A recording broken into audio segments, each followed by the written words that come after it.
Falando especificamente das câmeras fotográficas, podemos dizer que tais dispositivos surgiram no final do século XIX, por meio de George Eastman, fundador da Kodak Company.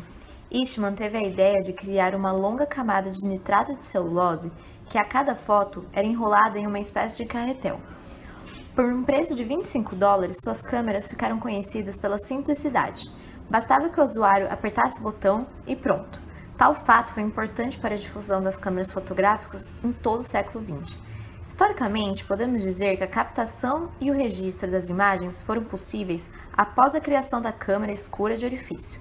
Essa câmera é constituída por uma caixa de paredes internas escuras, toda fechada, com a execução de um pequeno orifício feito em uma de suas paredes, por onde a luz penetra. Na face oposta ao orifício é onde se forma a imagem do objeto observado. Essa imagem poderá ser observada caso a face oposta àquela do orifício seja substituída por um material adequado, como papel vegetal. Qualquer objeto em frente à câmera escura reflete luz em todas as direções que ultrapassam o orifício, constituindo-se como uma fonte secundária no ambiente interno. A fonte de luz primária pode ser uma lâmpada. A ideia por trás dessas máquinas, ou seja, o conceito da fotografia, surgiu por volta de 350 a.C., quando o filósofo grego Aristóteles criou um método de observar os eclipses solares, sem prejudicar a visão, a câmara escura. Aristóteles fez um pequeno furo na câmara, no qual a luz passava e formava a imagem em seu interior. Esse método foi importante pelo fato de ter sido possível o conhecimento dos principais óticos. A câmara escura foi a primeira máquina fotográfica da história, se assim podemos dizer. Com todos os seus aperfeiçoamentos, como o uso de lentes, por exemplo, aprimoramento que proporcionou uma maior nitidez, surgiu outra necessidade: como fixar as imagens. Thomas Wedgwood deu seu importante passo nesse sentido, tendo usado no início do século XIX a substância química nitrato de prata para fixar as imagens da câmara escura. Entretanto, tal processo durava várias horas. Outros nomes importantes da história da fotografia foram Louis Daguerre, o qual passou a usar o vapor de mercúrio e o tisulfato de sódio na fixação das imagens, o que reduziu o tempo da revelação para apenas alguns minutos. Além do inglês William Henry, criador de um eficiente mecanismo de fixagem, o qual produziu os famosos negativos. Podemos simplificar uma máquina fotográfica como sendo basicamente uma câmera escura de orifício, porém no lugar do orifício é colocada uma lente convergente, ou seja, uma lente que converge para o único ponto os raios de luz que por ele atravessa. Na face oposta à lente está fixado o filme fotográfico sensível à luz. Vejamos então o esquema da figura abaixo. A lente que é colocada no lugar do orifício é dominada a lente objetiva da máquina e possui um mecanismo que faz com que essa lente se aproxime ou se afaste do filme, a fim que a imagem do objeto seja nítida nele. O processo de aproximação ou afastamento da lente damos o nome de focalização. Quando dispara a máquina, o diafragma se abre por uma fração de segundo, permite a entrada de luz e a sensibilidade do filme. Na máquina fotográfica, é importante saber a focalização do objeto, a fim de se ter uma imagem nítida do filme. Caso não se focalize corretamente o objeto observado, a imagem sairá totalmente do foco. Essa focalização é feita da seguinte forma: se o objeto estiver afastado da lente, ela deve estar bem próxima do filme, e vice-versa. Assim como a lupa, a luneta, os projetores de imagem e o microscópio, a máquina fotográfica também é considerada um instrumento óptico. Sendo assim, podemos caracterizar um instrumento óptico como sendo toda a combinação conveniente de dispositivos ópticos, como espelhos, prismas e lentes. Os instrumentos ópticos têm por finalidade aplicar, captar, fornecer imagens e etc. Existem dois tipos de instrumentos ópticos, os de projeção e os de observação. O instrumento óptico de projeção são os equipamentos que têm por finalidade conjugar imagens finais reais.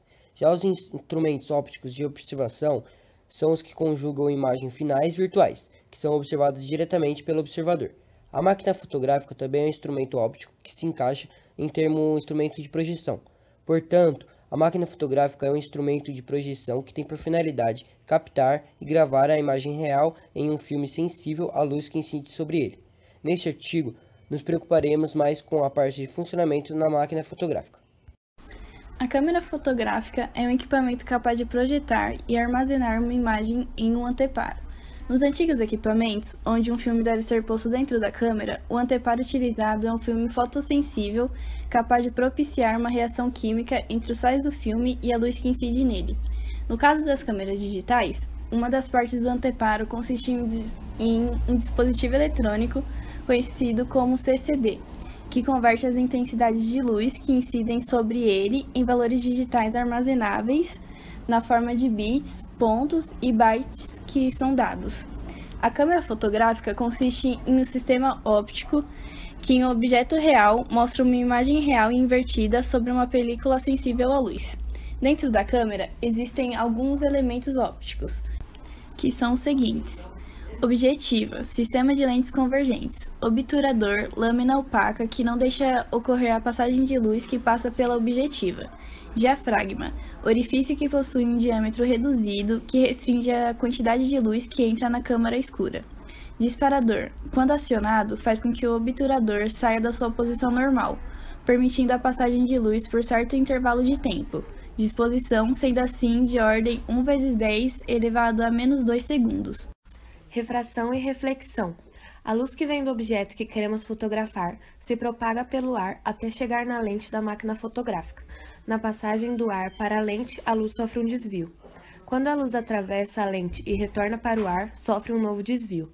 Esses dois desvios sucessivos acabam fazendo com que a luz se concentre, aumentando a luminosidade da imagem que se forma sobre o filme. Algumas máquinas fotográficas trazem próximo de sua lente uma caracterização, por exemplo, f igual a 45 mm. Isso significa que se pudéssemos retirar essa lente da máquina e apontá-la para o Sol, ela provocaria a máxima concentração de luz a 45 mm após atravessá-la. Essa distância é chamada de distância focal da lente. Esse tipo de lente, denominada convergente, é também encontrado nas lupas, nos projetores de filmes ou slides ou nos óculos das pessoas que não enxergam bem de perto. Não são todas as lentes que concentram a luz. As utilizadas nos óculos de pessoas que não enxergam bem de longe, ao invés de concentrar, espalham a luz. Por isso, são denominadas divergentes. Os materiais que são feitos das lentes vidro e plástico são transparentes, isso é, permitem que se enxergue com nitidez quando olhamos através deles. Entretanto, nem todos os tipos de vidro podem funcionar como lente. Aqueles utilizados nos vitrôs de cozinha e de banheiro, por exemplo, impedem que os objetos possam ser vistos através deles com nitidez. Isso acontece devido à presença de impurezas na substância ou à forma de acabamento. Tais meios são denominados translúcidos.